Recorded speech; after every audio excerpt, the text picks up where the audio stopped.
Greetings, Calc 2 students. This video is for section 11.10, 11.10, and it is Taylor and Maclaurin series. So in the sections before, we were talking about power series, and we wrote out the general form of the power series with this distance of the radius of convergent as being the absolute value of x minus a is less than this r. So in this section, one of the key ideas that we are trying to figure out is how do we know what these coefficients CO, C1, C2, C3, and so on, all the way up to the Cn, how do we know what those coefficients are?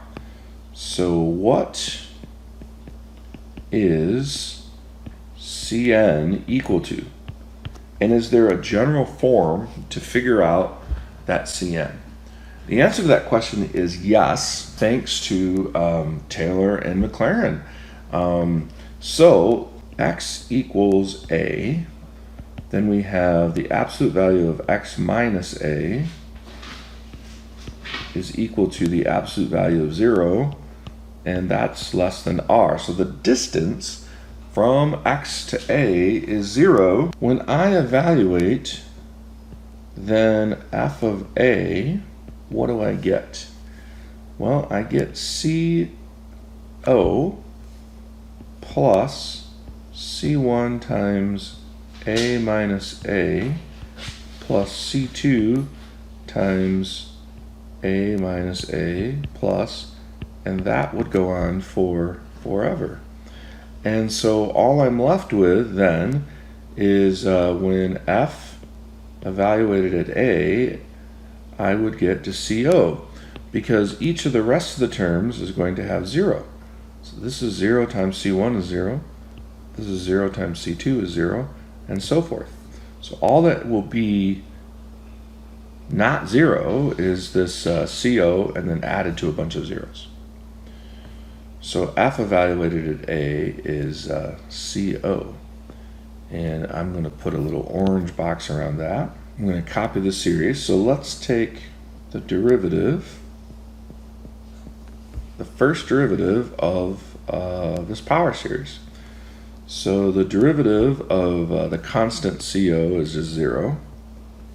So that first one will be 0.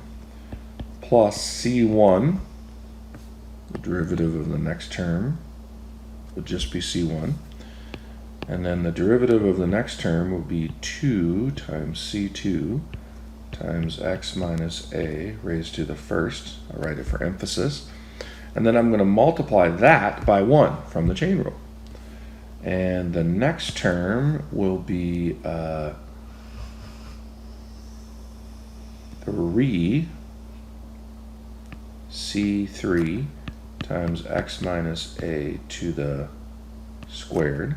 So once again, if x is equal to a, then the first derivative of f evaluated at a is going to just be C1, because all the other terms will have 0. So C1, then there'll be 2 times 0, 3 times 0, and so forth.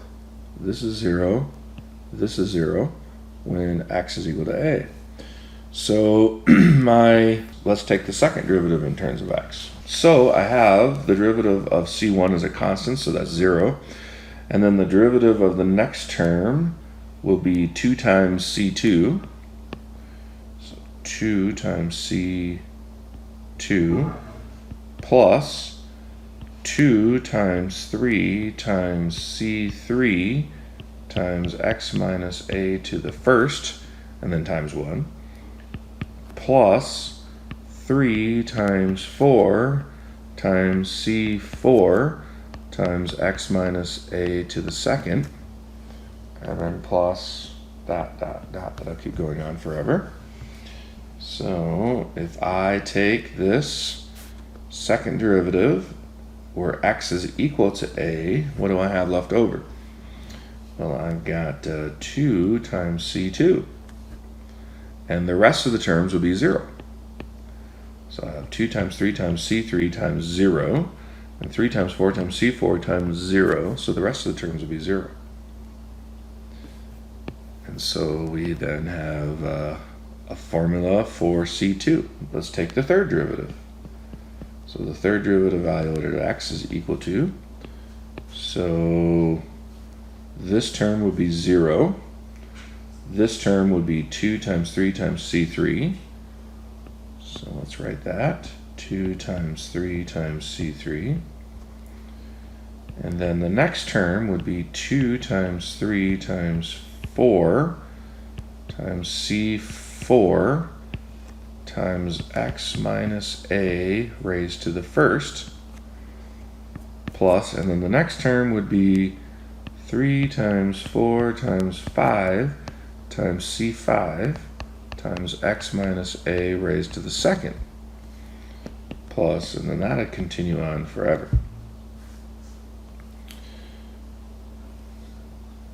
So then I take the third derivative, evaluate it where x equals a. So evaluated at a. And what am I left with? I'm left with 2 times 3 times C3. And then all the rest of the terms are going to be 0. 2 times 3 times 4 times C4 times 0. Plus 3 times 4 times 5 times C5 times 0, and so on. So that is a formula for the third coefficient. Let's do one more. So the fourth derivative evaluated at x. So the first term is going to be 2 times 3 times 4 times C4. That's the derivative of this term. The derivative of this one was 0, so I didn't write that. The derivative of this term is 2 times 3 times 4 times C4. And then the derivative of the next term is 2 times 3 times 4 times 5 times C5 times x minus a raised to the first. And then the next term would be 3 times 4 times 5 times 6 times C6 times x minus a raised to the second. And then that would continue on forever. So if x is equal to a, then the fourth derivative evaluated at a is going to leave me with 2 times 3 times 4 times C4, and the rest of the terms are going to be 0.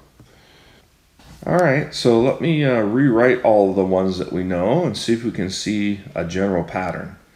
So the 0th derivative of f of a was equal to c sub 0. And the first derivative of f of a was equal to c sub 1. And the second derivative of f of a was equal to 2 times c sub 2. And the third derivative of f of a was equal to 2 times 3 times c sub 3. And the fourth derivative of f of a was equal to 2 times 3 times 4 times c sub 4. So can we figure out what the fifth derivative is? Evaluated at a is equal to 2 times 3 times 4 times 5 times c sub 5. What about the sixth one? The sixth derivative evaluated at a is equal to 2 times 3 times 4 times 5 times 6 times c sub 6. That seems to fit the pattern very good, except for we have these two that we started with up here that don't seem to have that same pattern. All the rest of them seem to have 2 and 2. And then 2 times 3, and then sub 3. And then 2 times 3 times 4, then sub 4. Then 2 times 3 times 4, then 5, then sub 5. Then 2 times 3 times 4 times 5 times 6, then sub 6. But these first two don't seem to have that same pattern. The pattern is with factorials.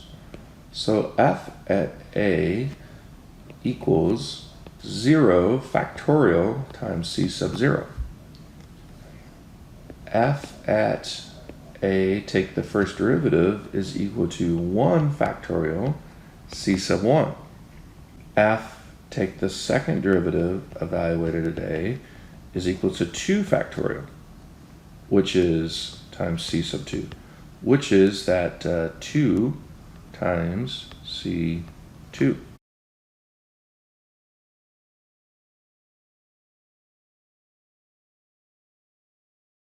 F take the third derivative of a is equal to 3 factorial times c3. And that's where we're getting this 2 times 3 times c3. And that's the case all the way down to the bottom. So the sixth derivative evaluated at a is equal to 6 factorial times c sub 6. So in general, I could write that the function take the nth derivative evaluated at a is equal to 2 times 3 times 4 times 5 times 6 times times n times c sub n. And the shorthand way of writing that is evaluated at a is equal to n factorial times c sub n.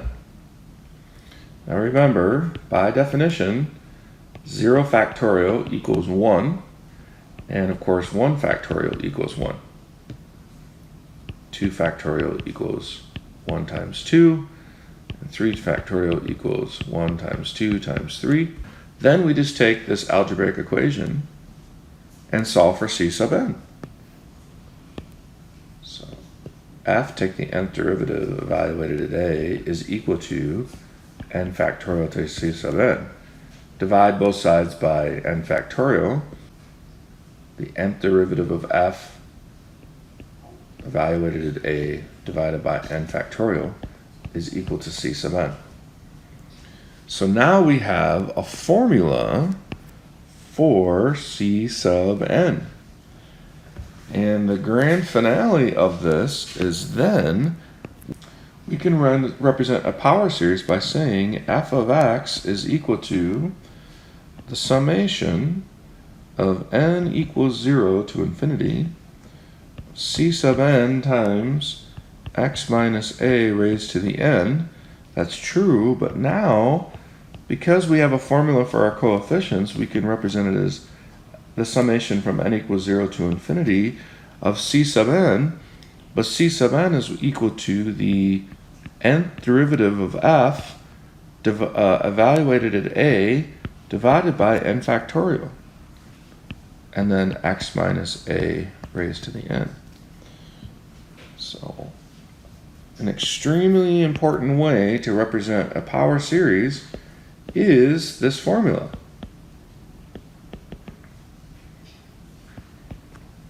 The nth derivative evaluated at a divided by n factorial times x minus a to the nth.